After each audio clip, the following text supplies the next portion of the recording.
नमस्कार। अफसरनामा में आपका बहुत बहुत स्वागत है।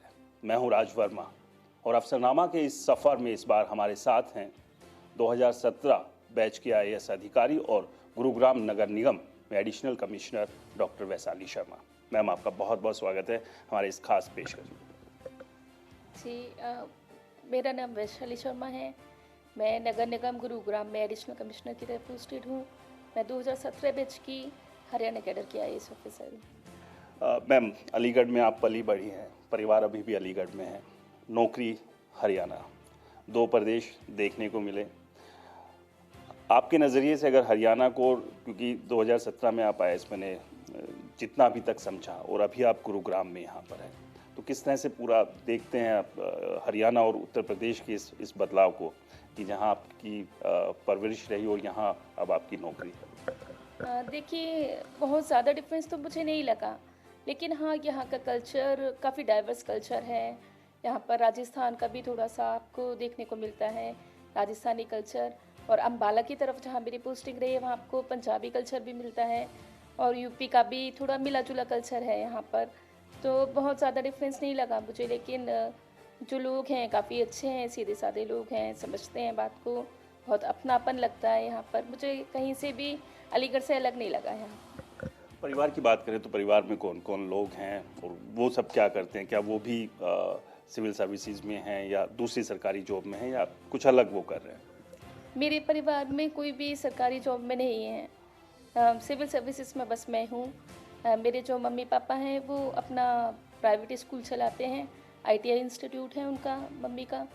और जो मेरे भाई बहन हैं वो दोनों डॉक्टर हैं। मेरी बहन डॉक्टर विशाखा शर्मा, वो एक गायनेकोलॉजिस्ट हैं, और जो मेरा भाई है डॉक्टर रूपेश शर्मा, वो भी एक एमबीबीएस डॉक्टर है। शुरुआती जो आपकी पढ़ाई रही, आपने भी एमबीबीएस किया, आप भी डॉक्टर रहीं, उसके बाद फिर आईएएस बनी, तो परिवार में दोनों जो भाई बहन हैं वो भी डॉक्टर है, तो पहले से ये प्लान हो गया था कि नहीं सभी को डॉक्टर बनना है, और फिर आपने कोई विद्रोह करके नहीं मुझे डॉक्टर नहीं बनना, आईएएस बनना है? जी, दीदी का जो प्लान था कि उन्हें डॉक्टर बनना है, वो हमेशा से गायनेकोलॉजिस्ट ही बनना चाहती थी। लेकिन मेरा सिविल सर्विस में जाने का ही सपना था। लेकिन क्योंकि ये एग्ज़ाम काफ़ी अनप्रिडिक्टेबल होता है, इसमें सफलता भी सुनिश्चित नहीं है, तो इसलिए मैंने बैकअप प्लान के लिए एमबीबीएस किया था, डॉक्टरी के प्रोफेशन में गई। तो डॉक्टर भी हैं आप, तो ये कोविड का जो टाइम रहा बड़ा टफ था, सबके सामने बड़ी सी एक बड़ी मुश्किल वक्त रहा, एक अधिकारी के तौर पर और एक डॉक्टर के तौर पर। तो कहीं ना कहीं आपको लगा कि हाँ, जो आपने एमबीबीएस की पढ़ाई की है वो उस दौरान कुछ काम आई, वहाँ पर लोगों की आप कुछ सेवा कर पाए, लोगों को मदद उस दौरान कर पाए? जी, बिल्कुल। मुझे ऐसा लगता है कि जो मेरा मेडिकल प्रोफेशन में जो एक्सपीरियंस था, वो यहाँ पर मेरे बहुत काम आया। क्योंकि यहाँ पे डॉक्टर्स के साथ कोऑर्डिनेट करने में, एक प्लान बनाने में कि हमें किस तरीके से कोविड को मैनेज करना है, किस तरीके से हमें यहाँ पर अपनी हेल्थ फैसिलिटीज़ प्रोवाइड करनी होंगी, तो उसके लिए ये मेरा एक्सपीरियंस काफ़ी काम आया। कुछ शेयर कर सकें हमारे दर्शकों के साथ, जो एक ऑफिसर के तौर पर तो आपको जानते हैं, लेकिन एक अलग जो इंसान है, जो जब खाली होता अपने लिए जो जीता, अपने लिए जो समय देता है, तो वो कुछ वो पल अगर आप शेयर करें, आपकी शेर व शायरी या बाकी कुछ और जो आप लिखते हैं। मेरी शेर व शायरी तो काफ़ी लंबी लंबी है लेकिन मैं अपने जो फेवरेट शायर हैं उनका एक शेर आपके साथ शेयर करना चाहूँगी। ये साहिर लुधियानवी जो मेरे फेवरेट शायर हैं, उनका शेर है। माना कि इस ज़मी को न गुलजार कर सके, माना कि इस ज़मी को न गुलजार कर सके, कुछ खार कम तो कर गए गुजरे जिधर से हम। बहुत बहुत बढ़िया, बहुत शानदार। जब यूपीएससी की आप तैयारी कर रहे थे तो कई तरह की चुनौतियां भी रही होंगी, और उन चुनौतियों को जिस तरह से आपने सफलता में बदला, तो उस समय को, अगर उस एक्सपीरियंस को अगर आप शेयर करें कि किस तरह का वो पूरा एक्सपीरियंस रहा, और आपने एक पर्टिकुलर कैटेगरी में इंडिया में टॉप भी किया था, पहले स्थान पर आप रहे थे। जी, ये जो यूपीएससी का सफ़र है, बहुत ही खूबसूरत सफ़र रहा है। इसमें काफ़ी उतार चढ़ाव भी आते हैं। जब आप तैयारी करते हैं तो आपकी प्रोग्रेस बिल्कुल ऐसी सीधी नहीं होती, लीनियर नहीं होती, बल्कि इसमें काफ़ी ऊंच नीच मतलब होता रहता है। कभी आप खुश होते हैं, कभी आप बहुत ही सैड हो जाते हैं बीच में।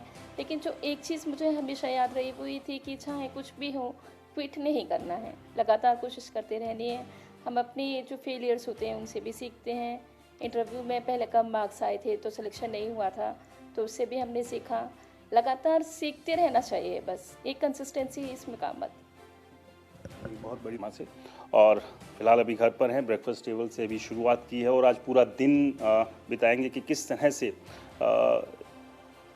ऑफिस में जब होते हैं, अपने काम पर जो होते हैं, तो वहाँ पर किस तरह से चीज़ों को देखते हैं, किस तरह से वहाँ पर अपने ऑफिसर्स के साथ और डेवलपमेंट के जो काम हैं उनको आगे ले जाते हैं। तो वो हिस्सा भी हम आपको दिखाएंगे और अब यहाँ से चलेंगे ऑफिस की तरफ और वहाँ समझेंगे कि किस तरह से डॉक्टर वैशाली शर्मा जब घर से बाहर जब निकलती हैं तो अधिकारी के तौर पर किस तरह से वो होती हैं। अफसरनामा का हमारा ये सफ़र लगातार जारी है और हमारे इस सफ़र में हमारे साथ गुरुग्राम नगर निगम के additional commissioner doctor Vaishali Sharma हैं। मैम, घर पे आपकी निजी ज़िंदगी से जुड़ी हुई बातें और तमाम वो चीज़ें तो लोगों ने जानी। आपके पास जिम्मेदारी है गुरुग्राम नगर निगम में एडिशनल कमिश्नर की, तो जो महत्वपूर्ण जो जिम्मेदारियां हैं इसमें वो क्या क्या हैं और उसको लेकर क्या कुछ प्लान आपके हैं? जी, मुझे सैनिटेशन का चार्ज मिला हुआ है यहाँ पर। इसके अलावा प्रॉपर्टी टैक्स, एडवर्टाइजमेंट्स और जो ट्रेड लाइसेंस है उसकी रिकवरी के लिए ये चार्जेस मुझे मिले हैं। स्ट्रीट फॉर पीपल का भी चार्ज है।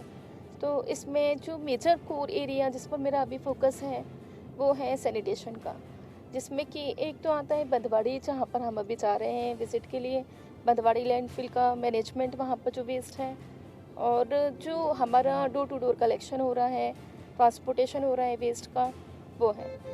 तो इसमें हम अभी वर्क कर रहे हैं इस चीज़ पर कि जो हमारे खत्ताज हैं यहाँ पर, गार्बेज वल्नरेबल पॉइंट्स जिसे कहते हैं, वहाँ उन सबको ख़त्म करना, और वो जिस चीज़ को हमने कूड़ा फेंकने की जगह बना लिए हैं उसको ब्यूटिफाई करना और पब्लिक यूटिलिटी स्पॉट्स बनवाना, ये अभी हमारा फोकस है।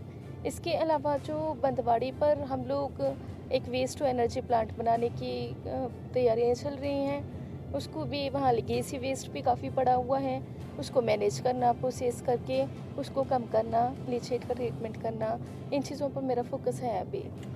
इसके अलावा लोगों की भी एक शिकायत लगातार इस बात को लेकर रहती है कि जो अलग अलग जोन के हिसाब से कुछ एजेंसीज को जो काम दिया हुआ है साफ़ सफाई का, जो साफ़ सफाई कर्मचारी है, तो वो जो नंबर है उस नंबर के साथ बड़ा खेल होता है। और इस तरह का कुछ खुलासा भी पहले भी हुआ था कि अगर 50 कर्मचारी, एक एग्जाम्पल कि अगर 50 सफाई कर्मचारी किसी एक जोन में काम कर रहे हैं या वार्ड में काम कर रहे हैं, तो उस संख्या को मैनिपुलेट किया जाता है, कर्मचारी कम होते हैं, दिखा ज़्यादा दिए जाते हैं। क्या लगता है कि ये एक बड़ा कारण हो सकता है जिसकी वजह से जो हम अचीव करना चाहते हैं सैनिटाइजेशन के तौर पर, वो हम अचीव नहीं कर पा रहे हैं? जी, ये समस्या भी मेरे संज्ञान में आई है। इसके लिए हम ये कर रहे हैं कि उनकी जो अटेंडेंस है वो ठीक से मॉनिटर हो पाए, उसके लिए भी हमने आदेश दिए हुए हैं। लेकिन जो प्रॉपर अटेंडेंस का वेरिफिकेशन है वो तभी हो पाएगा जब हम इसमें टेक्नोलॉजी यूज़ करेंगे। उसके लिए हम स्मार्ट वॉचेस को भी प्रोक्योर करने की कोशिश कर रहे हैं, टेंडर भी दिया हुआ है उसके लिए। स्मार्ट वॉच होगी तो हम अपने जितने भी सफाई कर्मचारी हैं उनको देंगे, उनका मूवमेंट ट्रैक करेंगे, उससे हमें पता चलेगा कि वो उसी वार्ड में हैं या नहीं जहाँ पर उनकी ड्यूटी लगाई है। इसके अलावा हम एक फेस रिकॉग्निशन सिस्टम से भी उनकी अटेंडेंस के लिए ऐप की तैयारी कर रहे हैं, जो मुझे लगता है कि 10-15 दिन में हो जाएगा। इसके अलावा एक और बड़ी जिम्मेदारी आपके पास है एडवर्टाइजमेंट की, और गुरुग्राम में एडवर्टाइजमेंट का एक बड़ा पैमाने पे काम होता है, और कहीं ना कहीं सीधे तौर पे करें तो कुछ माफिया के तौर पर भी लोग काम कर रहे हैं। इलीगल एडवर्टीजमेंट बहुत ज़्यादा है, उसको लेकर भी आपने अभी ड्राइव शुरू किया है।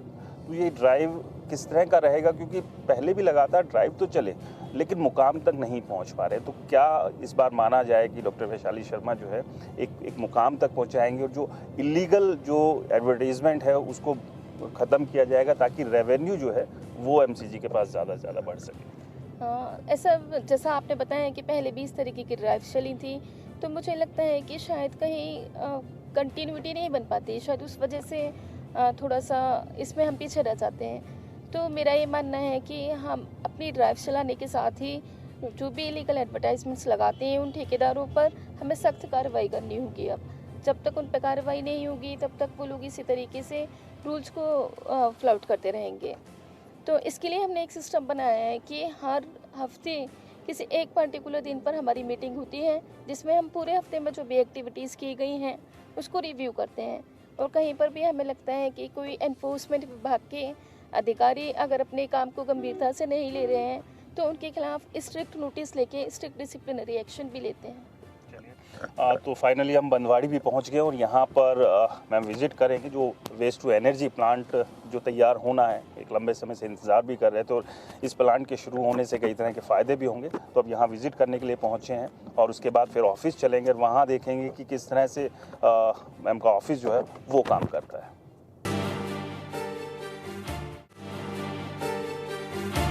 तो अब हम बंदवाड़ी प्लांट पर पहुँच गए।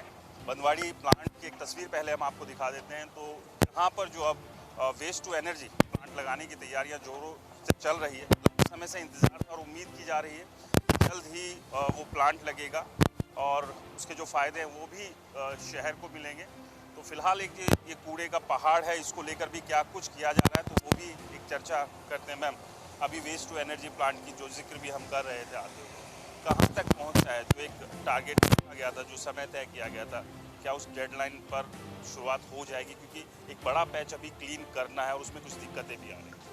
जी, यहाँ पर प्रॉब्लम्स तो आ रही है, लेकिन जैसा कि आप देख सकते हैं यहाँ पर काफ़ी ट्रॉमिल्स वर्क कर रहे हैं इस टाइम, जिसमें हम प्रोसेसिंग कर रहे हैं वेस्ट की। डेली हमने जो टारगेट रखा था, डेली की रिपोर्ट शाम में रिव्यू की जाती है। तो हमारी अब जब से मॉनिटर करना शुरू किया है तब से तो हम डेली का टारगेट पूरा कर पा रहे हैं।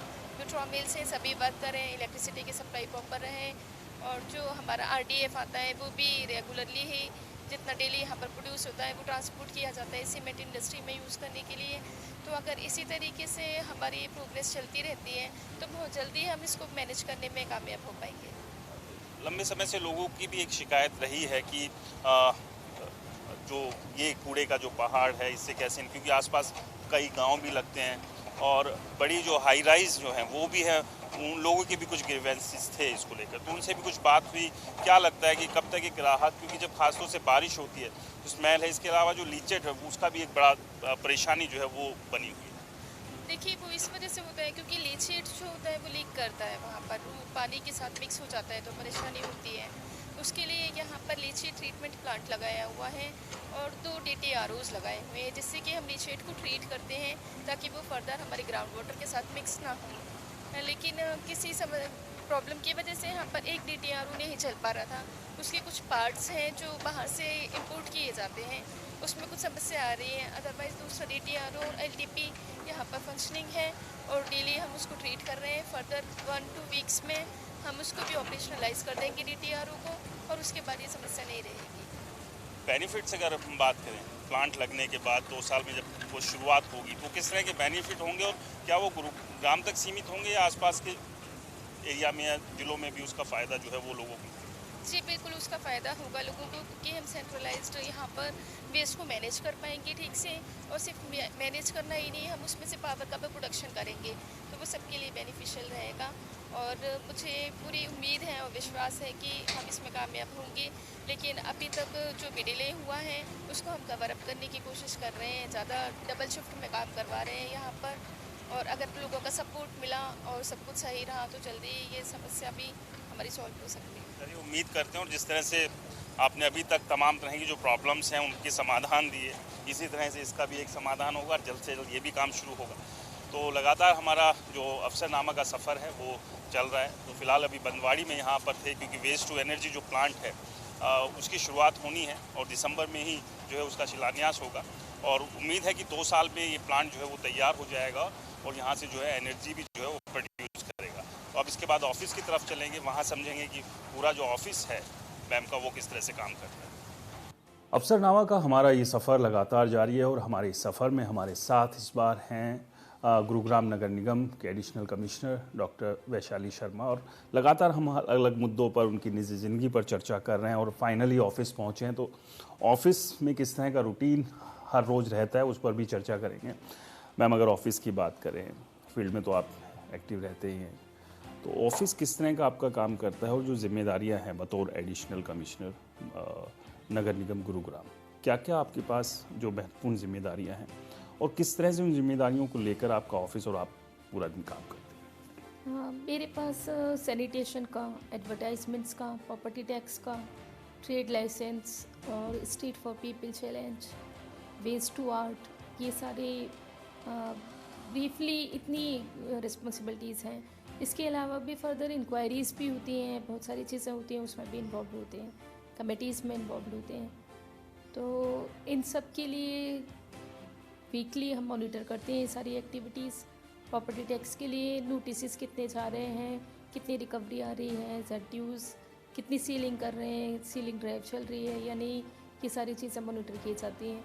एक SOP बनाया जाता है जिसमें कि हम रेगुलरली मॉनिटर कर पाएँ कि आपको सीलिंग इतना टारगेट दिया जाता है सबको, जितने भी हमारे जोनल टैक्सेशन ऑफिसर्स होते हैं उन सबको टारगेट देते हैं रिकवरी का। अगर वो पूरा नहीं कर पाते हैं तो उन पर एक्शन भी लिया जाता है।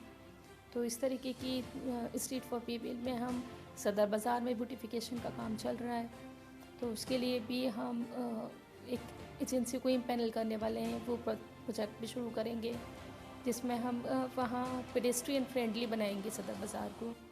तो ये छोटे छोटे प्रोजेक्ट्स हैं जो अभी हमारे दिमाग में हैं। इसके अलावा जो बायो वेस्ट का मैनेजमेंट होता है उसके लिए हम बायोमिथेनेशन प्लांट लगाने की तैयारी कर रहे हैं। उसमें कॉर्पोरेट्स के साथ टाई अप किया जाएगा, उनके कोऑर्डिनेशन में, उनके कोऑपरेशन के साथ एक बायोमिथेनेशन प्लांट भी लगाया जाएगा। सदर बाज़ार को लेकर एक जो आपने बात कही, क्योंकि गुरुग्राम का बहुत पुराना और बड़ा बाज़ार है और लगातार एक प्रयास भी इससे पहले ट्रायल भी किए गए थे कि वहाँ पर जो व्हीकल्स की एंट्रीज़ को बैन किया गया था ताकि जो ब्यूटिफिकेशन का जो काम है एनक्रोचमेंट हटा के वो किया जा सके। लेकिन वहाँ जो बहुत सारे शॉपकीपर्स हैं उनकी अपनी शिकायतें थी, कहीं ना कहीं वो नहीं चाह रहे हैं कि इस तरह की कोई ब्यूटिफिकेशन या कोई इस तरह का ड्राइव वहाँ पर शुरू हो। तो इस चैलेंज को किस तरह से देखते हैं, क्योंकि ये बड़ा मुश्किल हो जाता है कि जिस एरिया के लिए आप काम करना चाहते हैं वहीं के लोग जो है उसके खिलाफ अगर खड़े हो जाए तो। हाँ जी, 70% लोगों ने तो सपोर्ट किया है वहाँ पर, लेकिन कुछ माइनॉरिटी ऑफ शॉपकीपर्स ऐसे हैं जो इसके फेवर में नहीं हैं, उनके भी कुछ कंसर्न्स हो सकते हैं। तो हमारा तो यही है कि उनको बुला के उनसे बात करेंगे, जो भी उनके कंसर्न्स हैं उनको एड्रेस किया जाएगा, उनको समझाया जाएगा कि इसके क्या फ़ायदे हैं। तो मुझे ये लगता है कोई भी समस्या ऐसी नहीं है जो बात करके सॉल्व ना कर सकते हों। तो हम बात करके बीच का कोई रास्ता निकालेंगे ताकि उनके मन में जो परेशानी चल रही है कि शायद उनके लिए कोई परेशानी खड़ी हो जाएगी इस वजह से, तो उनके मन में जो समस्या ऐसी हैं तो उसका हम समाधान करेंगे और सबको साथ लेकर वहाँ पर हम उसको ब्यूटिफाई करवाएंगे। जो गार्बेज की एक जो प्रॉब्लम है, सैनिटाइजेशन की जो एक बड़ी दिक्कत है, पहले भी जैसे हमने चर्चा की, क्या लगता है कि जो एक सेग्रीगेशन की हम बात करते हैं कि सूखा कूड़ा और गीला कूड़ा, इसके लिए लगातार बड़े बड़े कैंपेन भी चल रहे हैं, हर स्तर पर चल रहे हैं, लेकिन ग्राउंड रियलिटी एकदम से अलग है। कहाँ आपको लगता है ये कमी है? क्योंकि कहीं ना कहीं देखिए रेजिडेंट्स को आगे आना होगा, सिर्फ अधिकारियों की, डिपार्टमेंट की के प्रयास से ये सब कुछ संभव नहीं है। तो कहाँ आपको लगता है, अगर आपने कुछ वर्किंग की हो, कि इतना सब करने के बावजूद भी जो है वो सूखा और गीला कूड़ा अभी भी वो खिचड़ी कूड़ा बना हुआ है, वो अलग हो नहीं रहा है? तो उसके लिए ऐसा क्या किया जाए कि ये चीज़ें बेटर हो, क्योंकि ये हमारे खुद के एनवायरनमेंट के लिए, हमारे लिए ठीक है, जिसको समझना बहुत ज़्यादा ज़रूरी है, जिसे हम बहुत हल्के में ले जाते हैं कि इसकी ज़रूरत ही क्या है।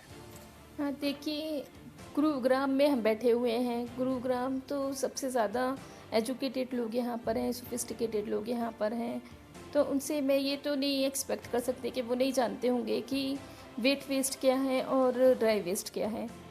मेरी समझ तो ये है कि वो सब जानते हैं कि कैसे अलग करना है, क्या अलग करना है, लेकिन शायद किसी वजह से वो इसमें इंटरेस्टेड नहीं है। तो आपके चैनल के माध्यम से भी मैं सबको ये कहना चाहूँगी कि जिस तरीके से एक मसालदानी होती है, उसमें मसाले अलग अलग रखे हुए होते हैं, तब हम उसका सही इस्तेमाल कर पाते हैं उन मसालों का। अगर हम उसमें से पार्टीशन हटा देंगे और उसको मिक्स कर देंगे तो हमारे खाने में भी टेस्ट नहीं आएगा वो। तो ऐसे ही कूड़ा होता है, अगर हम उसको अलग अलग कर देंगे तो वो आगे हमारे लिए यूज़फुल होगा। जैसे हमारा जो गीला कूड़ा है उससे हम खाद बना सकते हैं, जो सूखा कूड़ा है उसके मेटल रिकवर करके हम उसको रिसाइकिल कर सकते हैं, लेकिन हम उसको मिक्स कर देते हैं तो वो हमारे लिए वेस्ट बन जाता है, वो भी ज़्यादा यूटिलाइज़ नहीं हो पाता। तो जो वेस्ट है वो एक्चुअली में उसका कोई भी पार्ट वेस्ट होता ही नहीं है, वो तो वेल्थ है सबके लिए, आगे हम उसको फर्दर यूटिलाइज़ कर सकते हैं।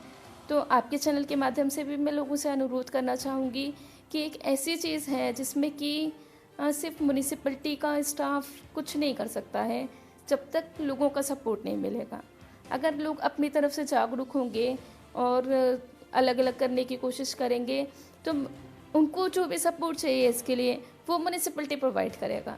लेकिन इसमें हम अगर 2 कदम आगे बढ़ रहे हैं तो लोगों को भी 1 कदम आगे आना होगा, तभी हम इसको सफल बना सकते हैं। जाहिर सी बात है कि अगर आपको अपने शहर को बेहतर करना है, अपने देश को बेहतर करना है, तो जिम्मेदारी आपको खुद भी लेनी होगी। और कूड़े को लेकर हम हमेशा से लापरवाह रहते हैं, चाहे सड़क पे फेंकना हो, इधर उधर गिराना हो। और सबसे बड़ी बात यह है कि जो सेग्रीगेशन है, सूखा और गीला कूड़े की जो बात है, ये नॉर्मल नहीं है। अगर आप इसको अलग अलग रखते हैं तो ये कूड़ा कूड़ा नहीं रहेगा, ये कीमती हो जाएगा, जिसका कि अलग अलग जगह इस्तेमाल किया जा सकता है। आप खुद भी इस्तेमाल कर सकते हैं और जो उठाने वाले हैं उसको तरीके से उसका इस्तेमाल हो सकता है और ये आपकी अपने शहर की बेहतरी के लिए फिर वापस दोबारा से इस्तेमाल में आ सकता है। मैम, अब आखिरी सवाल चलते हुए अफसरनामा के इस खास एपिसोड में, पब्लिक की बहुत सारी ग्रीवेंसेस रहते हैं, तो कई बार लोगों का ये भी एक शिकायत हो जाती है कि अधिकारी मिलते नहीं हैं। तो आपका किस तरह से एक रहता है कि पब्लिक के साथ जो कनेक्ट है, उनकी ग्रीवेंसेस को लेकर जो आपका एक डायरेक्ट, क्योंकि सीनियर अधिकारी से भी अक्सर लोग मिलना चाहते हैं, तो वो किस तरह से रहता है? और लोगों को भी मैसेज, अगर उनकी कोई शिकायत है आपको सीधा वो देना चाहते हैं, तो कैसे अप्रोच आपको कर सकते हैं? देखिए, वैसे तो हर चीज़ के लिए पोर्टल बना हुआ है जिसमें वो ग्रीवेंसेस देते हैं और जो भी कंसर्न ऑफिसर होता है उनके पोर्टल पे वो शो करता है और वो उसमें रिस्पॉन्ड करते हैं। जो सीनियर ऑफिसर्स होते हैं वो उस पोर्टल को मॉनिटर करते हैं। लेकिन बात है पर्सनली मिलने की, तो ये मेरा ऐसा एक्सपीरियंस रहा है। मैं भी ऐसी फैमिली से आई हूँ, मिडिल क्लास फैमिली में थी। हमारे भी काफ़ी काम होते थे सरकारी ऑफिस में, तो पापा भी चक्कर लगाते रहते थे पर कोई मिलता नहीं था। तो इस तरीके के एक्सपीरियंस देख के मैंने एक चीज़ डिसाइड कर ली थी कि मैं किसी भी पोजीशन पर जाऊंगी पर मैं लोगों से मिलूंगी, मैं उनके लिए रिस्पॉन्सिव रहूंगी, ओपन रहूंगी और किसी को भी कभी ऐसा नहीं महसूस होने दूंगी कि वो मुझसे मिल नहीं सकते, मैं अप्रोचेबल नहीं हूँ। तो उसके लिए मैं ये करती हूँ, मेरे फ़ोन पर कभी भी किसी का भी कोई कॉल आता है, मैसेज आता है, मैं उन्हें रिस्पॉन्ड करती हूँ तुरंत। अगर मैं मीटिंग में होती हूँ तो मैं मीटिंग से फ्री होने के बाद रिस्पॉन्ड करती हूँ। कभी भी मेरे ऑफिस में किसी को भी आने के लिए मना ही नहीं है। लेकिन हाँ, कभी कभी मीटिंग्स में बिज़ी हो जाते हैं तो बाकी टाइम जब मैं ऑफिस में होती हूँ तब मैं उनसे मिलती हूँ। तो किसी को भी आप किसी से भी बात कर लेंगे मेरे बारे में तो आपको कोई ये नहीं कह सकता कि मैडम मिली नहीं हमें, क्योंकि मैं सबसे मिलने के लिए हमेशा तैयार रहती हूँ। बहुत बहुत शुक्रिया हमसे बात करने के लिए, अपना समय देने के लिए। Thank you. तो अफसरनामा के इस सफ़र में फ़िलहाल इतना ही, लेकिन आप कहीं मत जाइएगा, देखते रहिए इंडिया न्यूज़ हरियाणा। नमस्कार।